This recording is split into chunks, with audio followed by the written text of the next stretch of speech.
2023년 2월 1일 수요 기도회를 시작하겠습니다. 우리 다 같이 찬송가 425장 주님의 뜻을 이루소서 찬양 드리시면서 수요 기도회를 시작합니다.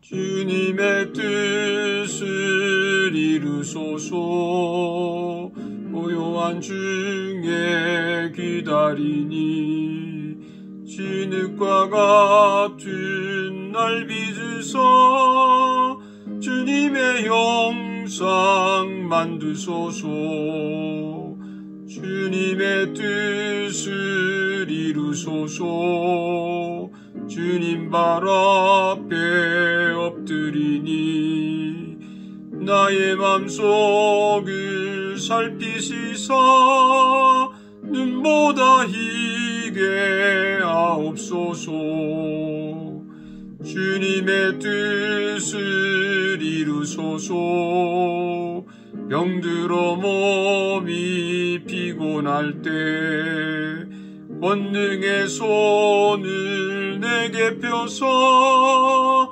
강건케 하여 주옵소서 주님의 뜻을 이루소서 온전히 나를 주장하사 주님과 함께 동행함을 만민이 알게 하옵소서.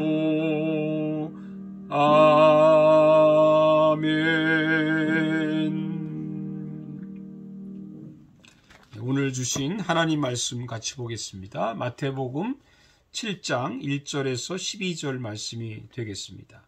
마태복음 7장 1절에서 12절까지 제가 말씀을 봉독해 드리겠습니다. 비판을 받지 아니하려거든 비판하지 말라.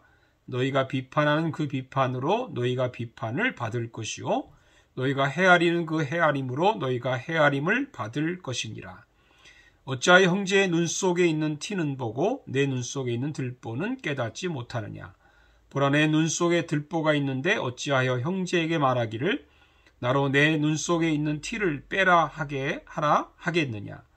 외식하는 자여 먼저 내 눈 속에서 들보를 빼어라. 그 후에야 밝히 보고 형제의 눈 속에서 티를 빼리라. 거룩한 것을 개에게 주지 말며 너희 진주를 돼지 앞에 던지지 말라. 그들이 그것을 발로 밟고 돌이켜 너희를 찢어 상하게 할까 염려하라. 구하라 그리하면 너에게 주실 것이요 찾으라 그리하면 찾아낼 것이요 문을 두드리라 그리하면 너에게 열릴 것이니 구하는 이마다 받을 것이요 찾는 이는 찾아낼 것이요 두드리는 이에게는 열릴 것이니라. 너희 중에 누가 아들이 떡을 달라 하는데 돌을 주며 생선을 달라 하는데 뱀을 줄 사람이 있겠느냐. 너희가 악한 자라도 좋은 것으로 자식에게 줄 알거든 하물며 하늘에 계신 너희 아버지께서 구하는 자에게 좋은 것으로 주시지 않겠느냐. 그러므로 무엇이든지 남에게 대접을 받고자 하는 대로 너희도 남을 대접하라. 이것이 율법이요 선지자니라. 아멘. 여러분 평안하셨습니까? 오늘 수요 기도회를 맞이해서 비판을 받지 않는 지혜, 마태복음 7장 1절에서 12절 말씀 중심으로 말씀을 드리겠습니다. 여러분 누구나 비판을 받으면 기분이 상합니다.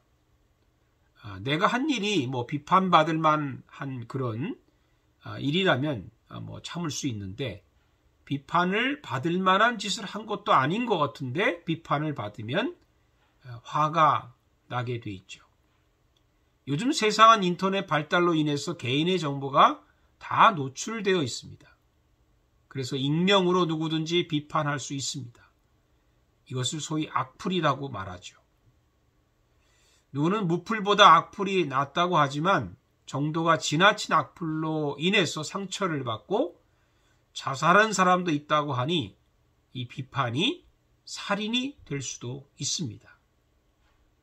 건강한 비판이 필요하다고 말하지만 사실 오늘 본문에 나오는 비판이라고 하는 것은 악플에 해당하다고 생각이 됩니다. 여러분 1절을 보십시오. 비판을 받지 아니하려거든 비판하지 말라. 여러분 비판을 받지 않는 첫 번째 그런 비결은 간단합니다. 비판하지 않으면 됩니다. 나는 비판하면서 남이 나를 비판하는 것에 대해서 화를 낸다면 이것은 아주 이기적인 태도입니다. 비판을 받기 싫어하면 나도 비판하지 않으면 되는 것입니다. 욕을 먹기 싫으면 내가 욕을 하지 않으면 됩니다. 2절을 보세요. 너희가 비판하는 그 비판으로 너희가 비판을 받을 것이요 너희가 헤아리는 그 헤아림으로 너희가 헤아림을 받을 것이니라.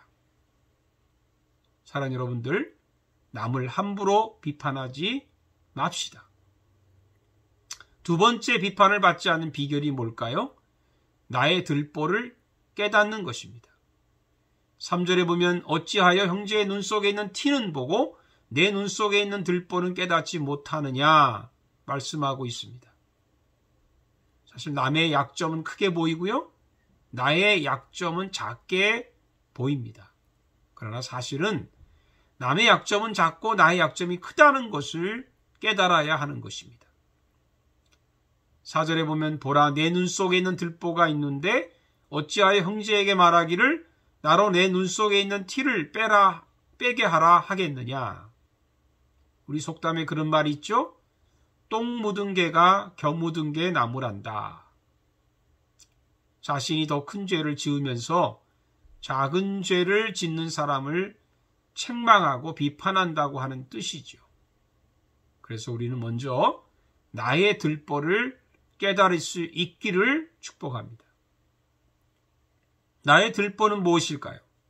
내가 죄인이라는 것을 깨닫는 것입니다. 바울의 고백이 있습니다. 디모데전서 1장 15절에 미쁘다 모든 사람이 받을 만한 이 말이요 그리스도 예수께서 죄인을 구원하시려고 세상에 임하셨다 하였도다. 죄인 중에 내가 괴순이라. 바울은 아들 같은 디모데에게 자신의 들보를 아주 적나라하게 보여주었습니다. 저 같으면요, 내 자녀나 제자들에게 이런 부끄러운 고백을 하지 않았을 것입니다. 그러나 바울은 매우 솔직한 사람입니다. 바울이 어떻게 이렇게 솔직한 고백을 할 수 있었을까요? 은혜입니다. 하나님의 은혜를 받은 사람은 솔직해지는 것입니다. 자신이 얼마나 큰 죄인이라고 하는 것에 대해서 부끄러워하지 않는 겁니다. 그게 은혜 받은 사람의 모습입니다. 우리도 남의 티를 보기 전에 나의 들보를 먼저 깨닫고 하나님과 사람 앞에 솔직한 사람이 됩시다. 세 번째로 비판을 받지 않는 비결은 나의 들보를 빼는 것입니다.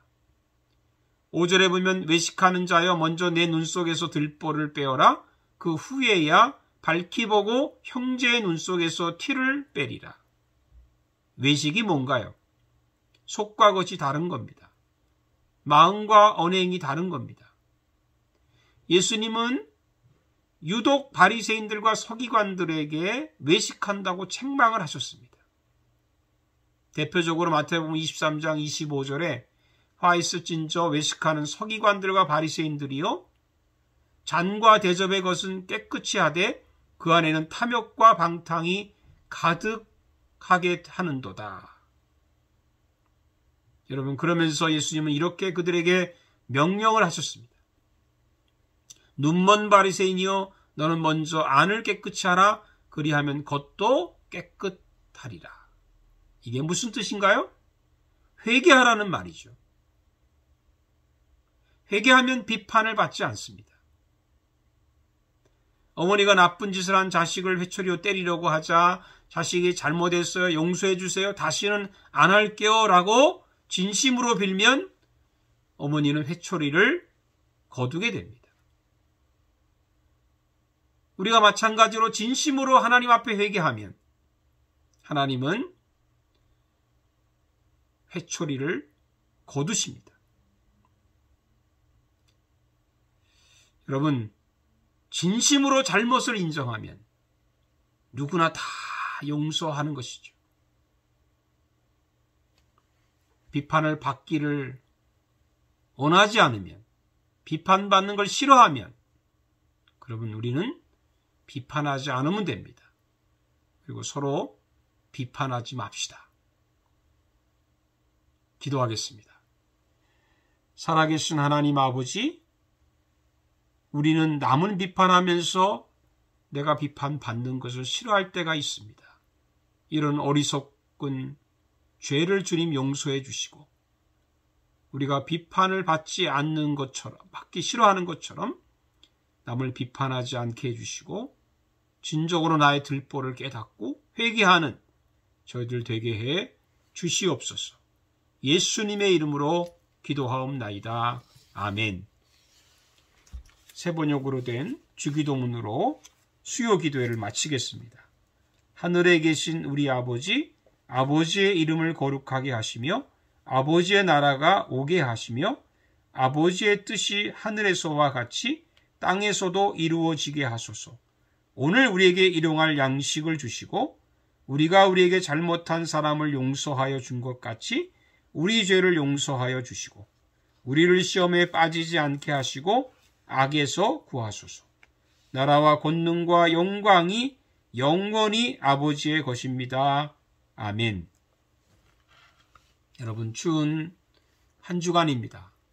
우리가 건강 조심하시고 주님 안에서 기쁘게 주일에 뵙겠습니다. 감사합니다.